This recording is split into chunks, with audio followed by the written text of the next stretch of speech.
یہ بات یاد رکھیں کہ عاشورہ کے دن حدیث میں آتا ہے کہ دسترخوان کو وسیع کرو، یہ ایک روایت ہے۔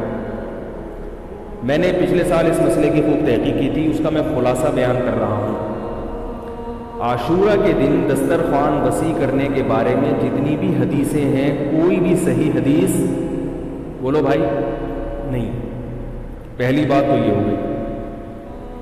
دوسری بات یہ، اگرچہ صحیح حدیث نہیں ہے مگر کثرت طرق کی وجہ سے سندیں بہت ہیں، روایتیں بہت ہیں، تو جب ضعیف حدیث کی سندیں زیادہ ہوتی ہیں تو وہ درجہ حسن کو پہنچ جاتی ہے، قابل قبول بن جاتی ہے۔ اس بنیاد پر عاشورہ کے دسترخوان وسیع کرنا، لوگ دیکھا ہوگا نا عاشورہ میں اپنے گھر والوں کو بہت کھلا رہے ہوتے ہیں، تو اس کے بارے میں علماء کی دو رائے بن گئی ہیں۔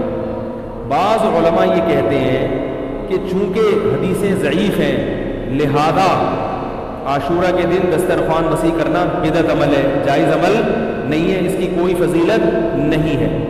یہ عرب کے بعض علماء کا یہ مذہب ہے۔ ہمارے جو بر صغیر کے زیادہ تر علماء، جن میں حضرت مفتی محمد تقی عثمانی صاحب دامت برکاتہم بھی ہے، جن کا علم ساری دنیا میں مسلم ہے، ہم ان کی خاک کے برابر بھی نہیں ہیں، ان کی رائے یہ ہے کہ علم حدیث کا اصول ہے کہ کثرت طرق کی وجہ سے یہ حدیثیں حسن کے درجے کو پہنچ گئی ہیں، لہذا عاشورہ کے دن کھانا کھلانا افضل عمل ہے، اور اصولی لحاظ سے ان کی یہ دلیل بہت مضبوط ہے، کیونکہ بہرحال ایک محدثین کا لگا بندہ اصول ہے کہ کثرت طرق کی وجہ سے ضعیف حدیث کیا ہو جائے گی۔ بھئی یہ کمزور آدمی آپ کو ایک بات آگے بیان کرتا ہے، دوسرا بھی بیان کرتا ہے مگر وہ بھی ہے کمزور، مگر تیسرا بھی، تو اب وہ تینوں مل کے ان کی بات میں جان آ جاتی ہے نا، آئی بات سمجھ۔ اب لیکن بعض حضرات اس کے بھی خلاف ہیں۔ میرا جو اپنا، میں بہت نالائق ہوں، مجھے عجیب سا لگتا ہے میں علماء کے بارے میں یہ کہوں کہ میری رائے ہے، میری کوئی اوقات نہیں، لیکن اب لوگ بیٹھے ہوئے ہیں سننے کے لیے۔ میں نے جب اس مسئلے کی تحقیق کی تو اصولی اعتبار سے تو حضرت مفتی محمد تقی عثمانی صاحب جو ہمارے بزرگوں کے بھی بزرگ ہیں، ان کی بات بالکل ٹھیک ہے کہ کثرت طرق کی وجہ سے حدیث حسن کو پہنچ گئی ہے، لیکن ایک مجھے علمی اشکال ہے اس میں۔ وہ اشکال یہ ہے کہ اگرچہ حدیث کثرت طرق کی وجہ سے حسن ہے، قابل قبول ہے، مگر حدیث حسن ہو یا صحیح ہو اس وقت لی جائے گی جب اس سے زیادہ صحیح حدیث کی مخالفت نہ ہو رہی ہو۔ بات آ رہی ہے سمجھ میں؟ عاشورہ کے دن روزہ رکھنے والی جو حدیث ہے وہ متفق علیہ صحیح ہے، بخاری اور مسلم، اس کی سند بالکل بے غبار ہے۔ کھانا کھلانے والی حدیث میں اشکالات ہیں، تو روزہ اور کھانا جمع سمجھ میں نہیں آ رہا۔ بھئی روزہ اور کھانا جمع، بھئی روزہ رکھنے میں بھوکا رہنے کا حکم آ رہا ہے، خود کرو گے تو پھر پبلک گھر والوں کو بھی روزہ رکھاؤ گے نا، اور کھانا کھلانا بالکل اس کے اپوزٹ ہے۔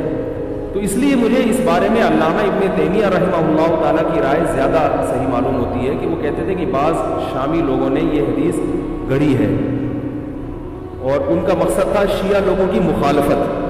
بعض سنیوں نے شیعوں کی مخالفت میں بھی غلو کیا ہے۔ شیعہ اس دن کو منحوس سمجھتے ہیں تو انہوں نے نحوست ختم کرنے کے لیے حدیث گڑھی کھلاؤ پلاؤ، عید کا دن بنا دیا اس کو، سمجھ میں آ رہی ہے بات؟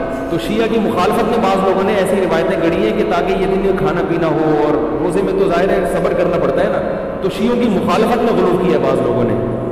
تو اس لیے میری جو ذاتی ٹوٹی پھوٹی رائے ہے، ناقص رائے ہے کہ روزے والی حدیث بہت مضبوط ہے، اور یہ جو کھانا کھلانے والی حدیث ہے یہ اس کے اپوزٹ ہے، اگرچہ یہ بھی حسن ہے، لیکن جب زیادہ صحیح حدیث کی مخالفت ہوگی، احناف کا، فقہ حنفی کا تو اصول ہے کہ خبر واحد اگر قرآن کے خلاف ہو تو وہ قابل قبول نہیں ہوتی۔ خبر واحد چاہے بخاری کی ہو، اگر حدیث متواتر کے خلاف ہوگی تو بھی قابل قبول نہیں ہوگی، چونکہ جب زیادہ طاقتور چیز آ جائے گی تو اس سے جو کمزور چیز ہوگی اس کو ترک کر دیا جائے گا۔ اب ایک آخری بات میں کہ بعض علماء اس کا جواب دیتے ہیں کہ بھئی عاشورہ کے دن روزہ بھی رکھ سکتے ہیں اور افطاری میں دسترخوان وسیع بھی کر سکتے ہیں، تو یہ حدیثیں جمع ہو سکتی ہیں۔ اور بعض نے یوں تطبیق دی کہ خود روزہ رکھو لیکن گھر والوں کو بولو بھائی خوب کھلاؤ، دن میں کھلاؤ۔ تو میری نظر میں یہ دونوں تعویلات بعید ہیں۔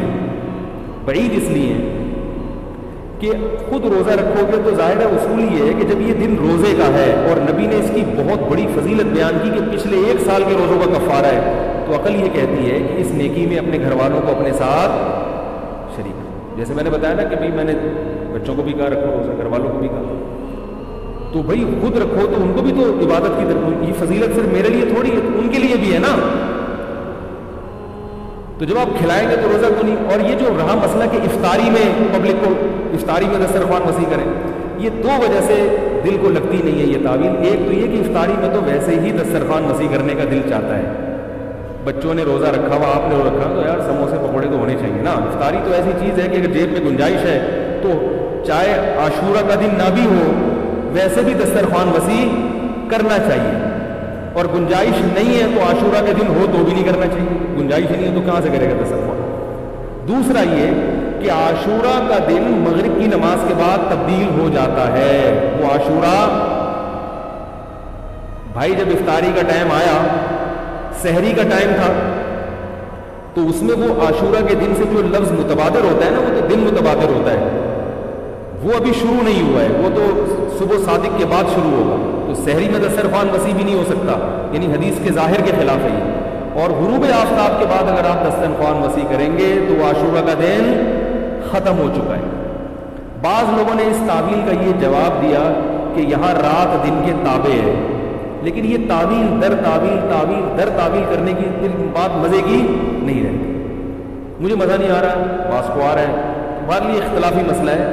تو اس لیے مجھے جو زیادہ صحیح بات لگتی ہے کہ جب ایک مستند بے غبار روایت موجود ہے روزہ رکھنے کی تو اسی کو فوکس کرنا چاہیے. اور یہ روایت اس کی بالکل مجھے لگتا ہے کہ اپوزٹ ہے. تو میری رائے یہ ہے کہ دسترخوان وسیع نہیں کرنا چاہیے. ویسے تو جب چاہیں وسیع کر لیں، بچوں کو خوب کھلائیں پلائیں، لیکن خاص عاشورہ کے دن اس کی میرے خیال میں کوئی فضیلت نہیں ہے. البتہ اتنے بڑے علامہ ہیں حضرت مفتی تقی صاحب، ہم ان کی خاک کے برابر بھی نہیں ہیں، تو ان کی رائے کو اگر کوئی فالو کرتا ہے تو بھی ٹھیک ہے. کہ میں یہ کام نہیں کرتا، چونکہ مجھے ابن تیمیہ رحمہ اللہ کی رائے اس بارے میں ذرا زیادہ مضبوط معلوم ہوتی ہے. لیکن ابن تیمیہ رحمہ اللہ نے یہ دلائل نہیں دی ہے، انہوں نے روایات سے بحث کی ہے اور اس میں تھوڑا سا تشدد کی ہے انہوں نے، کیونکہ وہ روایات کے ضعیف قرار دینے میں تھوڑے سے متشدد مشہور ہیں. لیکن یہ کہ مجھے پھر اس میں یہ جو دلائل ہے نا جو دوسرے اس کے ساتھ ملائے ہیں، ان کی روشنی میں ایسا لگتا ہے کہ یہ عاشورہ کے دن جو کھانا کھلانے والی روایت ہے یہ اتنی زیادہ مضبوط نہیں ہے.